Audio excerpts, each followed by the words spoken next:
মাওলানা ভাসানীর ধানের শীষ চুরি হয়ে গেছে বললেন নাসরুদ্দিন পাটোয়ারি। শিক্ষার্থীকে ধর্ষণ চেষ্টার প্রতিবাদে উত্তাল জাহাঙ্গীরনগর বিশ্ববিদ্যালয়।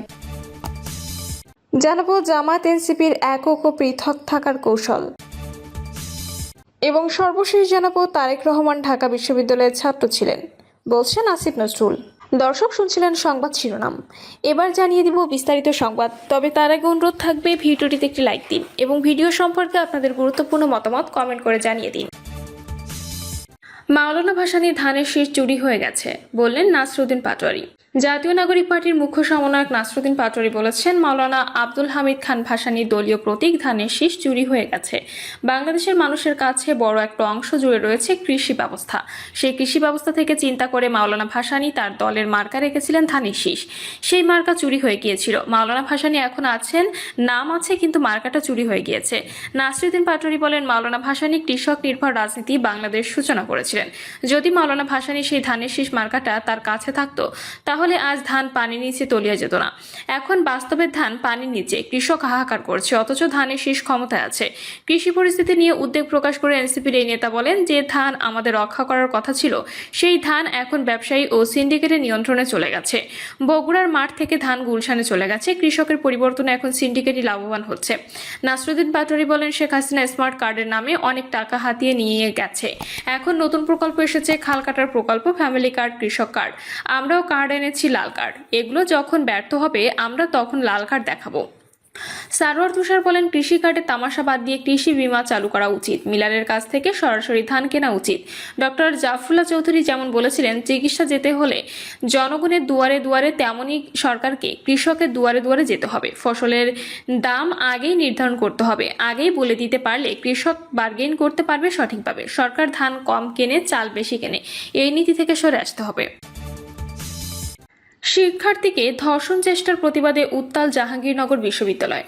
জাহাঙ্গীরনগর বিশ্ববিদ্যালয়ে এক ছাত্রীকে টেনে হিঁচড়ে নির্জন স্থানে নিয়ে ধর্ষণ চেষ্টার ঘটনায় অভিযুক্তকে দ্রুত গ্রেপ্তার ও ক্যাম্পাসে নিরাপত্তা নিশ্চিতে প্রশাসনের ব্যর্থতার প্রতিবাদে মশাল মিছিল ও বিক্ষোভ কর্মসূচি পালন করেছে শিক্ষার্থীরা।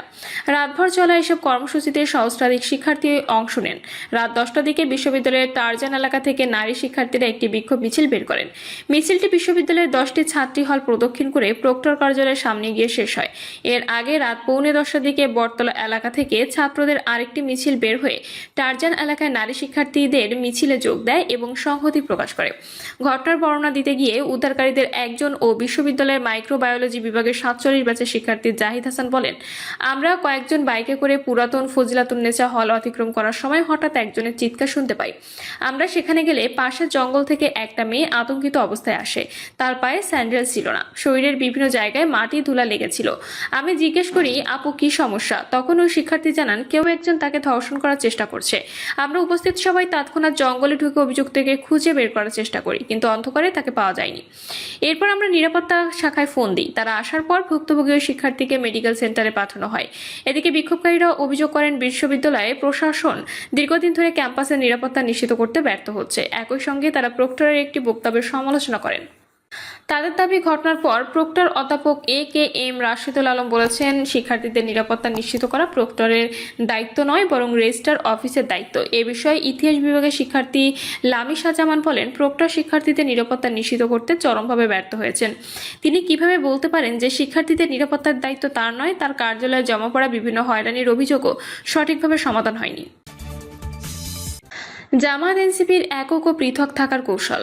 স্থানীয় সরকার নির্বাচনকে ঘিরে জামায়াত ও এনসিপি ভিন্ন কৌশল এগোচ্ছে। একদিকে রয়েছে জোট ধরে রেখে কৌশলগত সুবিধা নেওয়ার সুযোগ, অন্যদিকে রয়েছে নিজেদের রাজনৈতিক শক্তি ও সাংগঠনিক অবস্থান যাচাইয়ের আকাঙ্ক্ষা। আপাত দৃষ্টিতে দুই দলই একক প্রস্তুতি নিয়েই মাঠে নেমেছে। তবে রাজনৈতিক পরিস্থিতি, প্রার্থী সমীকরণ ও ভোটের হিসাব নিকাশ শেষ পর্যন্ত তাদের আবার সমঝোতার টেবিলে বসাতে পারে। আর যদি সেই সমঝোতা না হয়, তাহলে স্থানীয় সরকার নির্বাচনই হতে পারে জামায়াত ও এনসিপির সম্পর্কের প্রথম বড় রাজনৈতিক পরীক্ষার মঞ্চ। রাজনীতি ইতিমধ্যে স্থানীয় সরকার নির্বাচন ইস্যুটি বেশ আলোচনার কেন্দ্রে চলে এসেছে। দল ও সম্ভাব্য প্রভাবশালী প্রার্থীদের চলবে নীরব প্রস্তুতি। এর মধ্যে বেশি আলোচনা রয়েছে 11 দলীয় জোটের নেতৃত্বাধীন জামাত ইসলামী ও শরিক জাতীয় নাগরিক পার্টির ভবিষ্যৎ রাজনৈতিক সমীকরণ। জাতীয় সংসদ নির্বাচনে একসঙ্গে পথ চলা এই দুই দল শেষ পর্যন্ত স্থানীয় সরকার নির্বাচনে ঐক্য ধরে রাখতে পারবে কিনা, এমন প্রশ্ন রাজনৈতিক অঙ্গনে। সম্প্রতি ঠাকুরগাঁও জেলা জামায়াত আয়োজিত অনুষ্ঠানে জামায়াতের সেক্রেটারি জেনারেল মিয়া গোলাম পরার সরোয়ার বলেন, জোটগত নয় এককভাবে স্থানীয় সরকার নির্বাচনে প্রার্থী দেবে জামায়াত। তিনি বলেন, স্থানীয় নির্বাচনে জোটের সমঝোতা ও ঐক্যের বিষয়ে আলোচনা হয়নি। প্রত্যেক দল তাদের নিজস্ব গতিতে প্রার্থী বাছাই অব্যাহত রেখেছে। যদিও এর আগে জাতীয় নির্বাচনে জামায়াতের সঙ্গে জোট বেঁধেছিল এনসিপি। এবার তারা জোটের বাইরে আলাদা প্রার্থী দিলেও এতে মনোমালিন্য তৈরি হবে না বলে জানিয়েছে দলটি। জাতীয় নির্বাচনে যেখানে দলীয় আদর্শ, কেন্দ্রীয় নেতৃত্ব ও রাষ্ট্র ক্ষমতার প্রশ্ন মুখ্য হয়ে ওঠে, সেখানে স্থানীয় নির্বাচনে ভোটাররা বেশি গুরুত্ব দেন ব্যক্তির গ্রহণযোগ্যতা, সামাজিক সম্পর্ক, স্থানীয় উন্নয়ন এবং নাগরিক সেবা সক্ষমতাকে। একজন মেয়র, উপজেলা চেয়ারম্যান কিংবা ইউনিয়ন পরিষদ চেয়ারম্যানকে মানুষ বিচার করেন তিনি এলাকার মানুষের সঙ্গে কতটা সম্পৃক্ত, সংকটের পাশে দাঁড়িয়েছেন কিনা এবং বাস্তব সমস্যার সমাধান কতটা কার্যকর সেই জায়গা থেকে। স্থানীয় সরকার নির্বাচন নিয়ে জামায়াতের সহকারী সেক্রেটারি জেনারেল আব্দুল হালিম আমাদের সময়কে বলেন, জামায়াত ইসলাম স্থানীয় সরকার নির্বাচনকে সামনে রেখে অনেক আগ থেকে সাংগঠনিক প্রস্তুতি শুরু হয়েছে। দল হিসেবে সবসময় নির্বাচনের প্রস্তুতি মাঝে থাকে। স্থানীয় সরকার নির্বাচন নিয়েও এককভাবে প্রস্তুতি আছে।